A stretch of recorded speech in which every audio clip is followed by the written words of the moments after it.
Salam əziz və hörmətli bacı və qardaşlarımız. Bugün müəyyən səbəblərdən iş başında ola bilmədik. Amma əlüstü istədik bir neçə xəbərdarlıq edək. Telegram kanalımızı izləyirsinizsə həmişə olduğu kimi şərh bölməsində linkini yerləşdiririk. Kommentlər bölməsində də. Studiyada olmadığımdan elə əlüstü dedim gedən proseslərin xəbərlərini necə ki yayımlayırıq. Sözünü verdiyimiz kimi və gözlənilən kimi müharibə ehtimalının artmasının qığılcımları keçən proqramlarda da dedik çoxalır. Bugün də yenidən Amerikanın səhv eləməsinə qarşı Sepah qəti bir cavab verib və bazanı alt-üst edib və xəbərdarlıqlar dalbadal bir-birini əvəz eləyir. Hər an hər şey gözləmək olar və sanki Siyonist İsrail rejimi öz məhvinə çalışır və tələsir.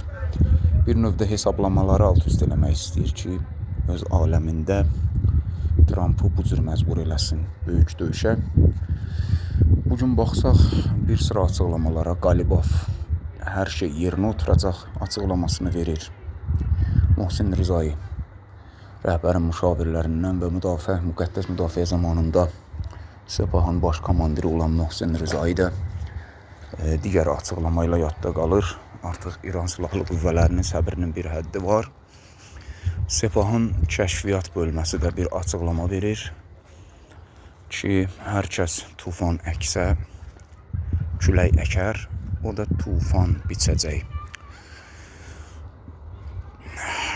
Bu və bundan əlavə İran Silahlı Qüvvələri Livandakı əgər Siyonist rejim öz dediyi qələti eləsə ki, Siyonist rejim bugün istəyir Beyrut və onun ətrafına, Cənubi Zahiyyə bölgəsinə hücum eləsin. İran Silahlı Qüvvələri deyir, dözməyəcəyik. Əraqçı da bir bəyanat verir, tweet qoydu ki, bütün cəbhələrdə pozulma deməkdir bu atəşkəsin və məsuliyyət Amerika və İsrailin üzərindədir. Bütün bunlar bizə göstərir ki, gözlədiyimiz sürprizlər və sanki İran indiyə qədər silahlı döyüş meydanında baş verən bu sükut səhnəsindən indiyə qədər nələrisə yerləşdirirdi, hey sürprizlər deyirdi. Nələrisə sanki yerləşdirib və təkmilləşdirib. Gözləmək lazımdır hadisələri. İran İsrailin təhdidinə çox güclü təhdidlərlə cavab verir. Bu o deməkdir ki, onlar praktikaya töksələr, öz dediklərini əməl eləsələr, artıq Yəmən də bir tərəfdən bəyanat verdi. Əlimiz tətikdə gözləyirik. Hizbullah qardaşımızdan müraciət gözləyirik. Və nəzərə alaq ki, müqavimət cəbhəsi bu döyüşdə sistematik və bir parça tək halda, bir halda vəhdət halında əməl eləyir. Mümkündür ki, bu gecə ya bu hadisələrin gedişi ilə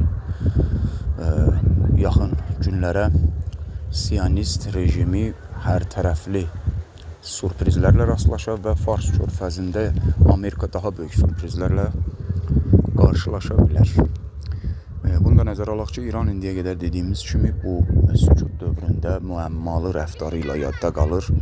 Amerika Birləşmiş Ştatlarına qarşı dənizdəki həyata keçirdiyi kəşfiyyat hadisələri ki, 4-5 gün bundan qabaq Amerikanı məcbur elədi ki, atəşkəsi pozsun və qəribə kiber əməliyyatları da bunun yanına qoymaq lazımdır. Hənzələ və Hənzələdən əlavə bir dənə də qrup peyda olub ki, sadəcə özünü mediada müqavimətin dəstəkçisi kimi qələmə verərək Siyonist rejimin həssas yerlərini hədəfə alır və bu kiber əməliyyatlar həyata keçirilir. Bütün bunlar bizə bunu deməyə əsas verir ki, sözün həqiqi mənasında istəyir yeni silahlar, yeni texnologiya baxımından, istəyir də bir çox baxımlardan, yeni taktika baxımından